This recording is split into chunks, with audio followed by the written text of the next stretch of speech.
If you were a service member during the time of this war, you had almost a 1 in 5 chance of not returning home alive. So what war was it? I'm fairly certain that whatever war you might be thinking it isn't. Using data supplied by the U.S. Department of Veterans Affairs and the Department of Defense, you're about to find out. Welcome to Facts Illustrated.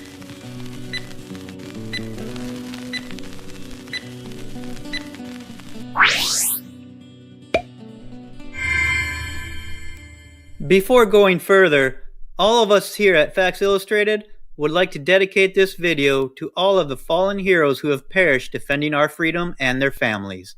Any and all proceeds generated by this video will be proudly donated to the Fisher House. The way we calculated which war you'd be most likely to die in is fairly simple.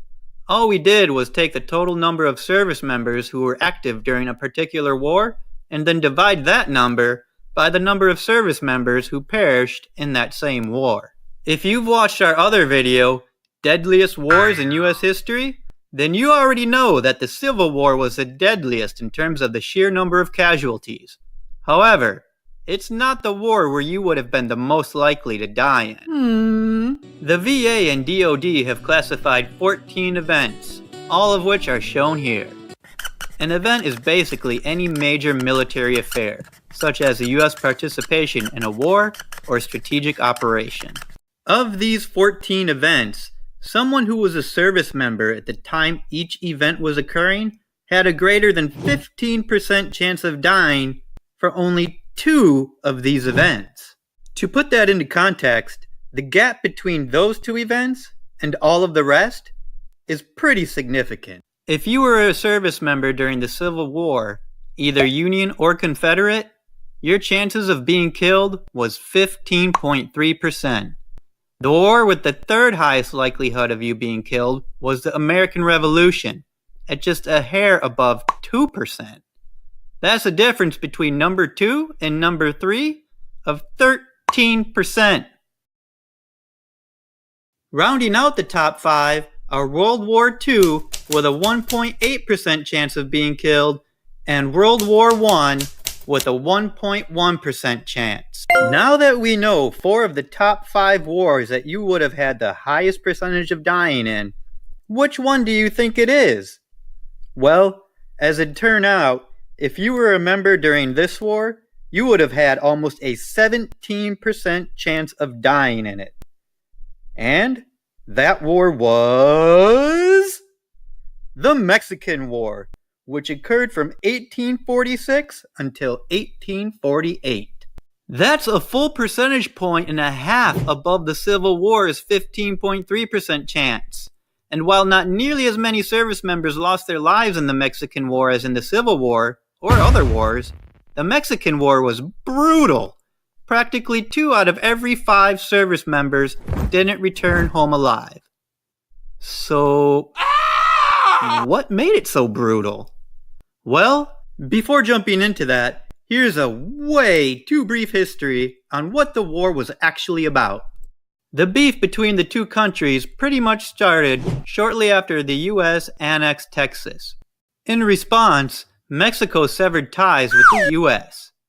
President James K. Polk, who was pretty much elected on the promises he made to expand the size of the U.S., sent diplomat John Slidell to Mexico, in secret, to negotiate U.S. claims against Mexico, and also to try and buy California and New Mexico from Mexico, and settle the disputed Texas border.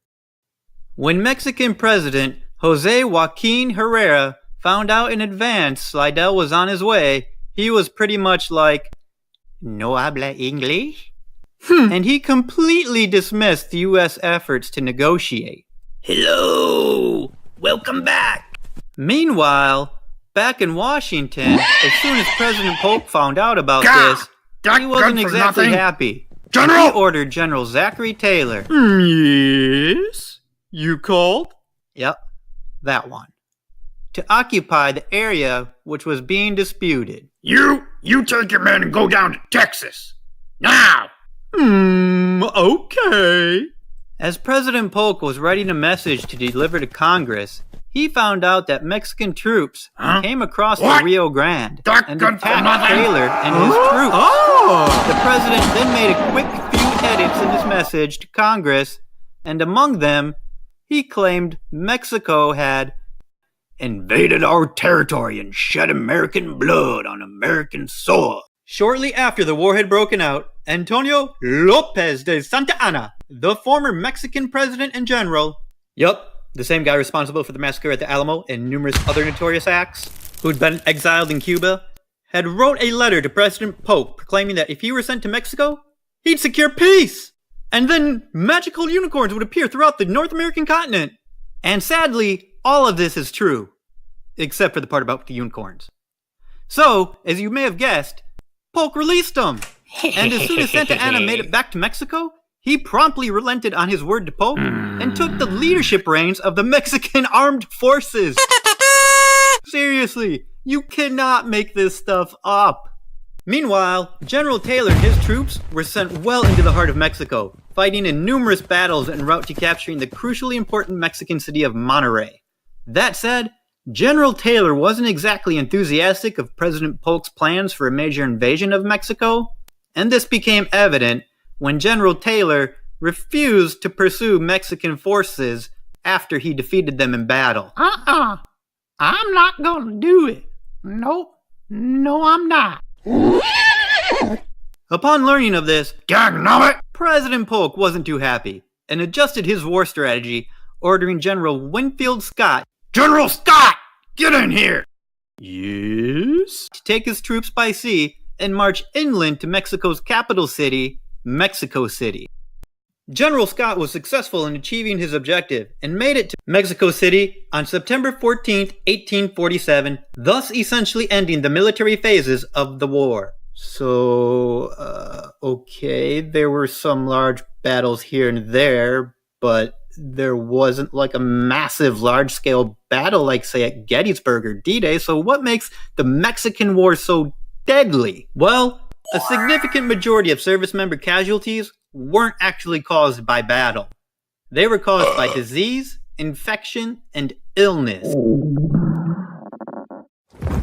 The U.S. Department of Veterans Affairs officially lists the following for the Mexican War: 1,733 battle deaths and 11,550 other deaths.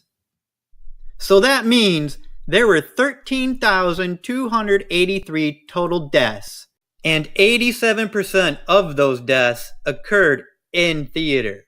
The phrase "in theater" basically means these service members were actively involved in the war effort, fighting in battle and on the front lines. Now, some of the service members who were fighting were volunteers. They made a living as farmers or had some other occupation.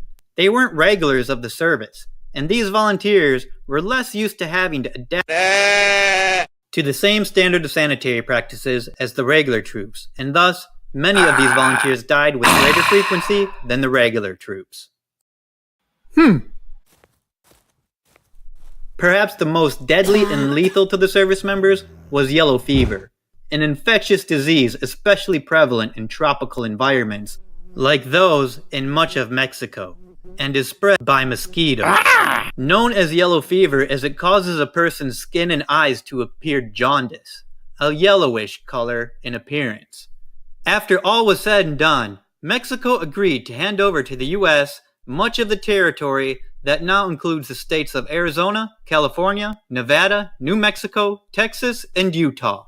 General Taylor would be seen as an American hero and would replace Polk as president, who declared he'd only serve one term anyways. And with new territories entering the Union, it led to further division of sectionalism over the issue of states' rights, namely slavery, almost leading to the breakout of civil war in 1850. The Compromise of 1850 settled the dispute, however, at least temporarily.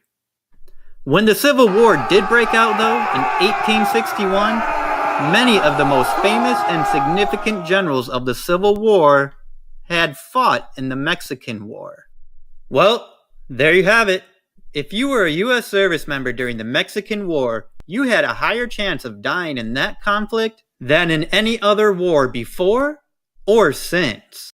Now that you know what war you would have most likely died in, check out our other video, Most Deadly Outbreaks in History.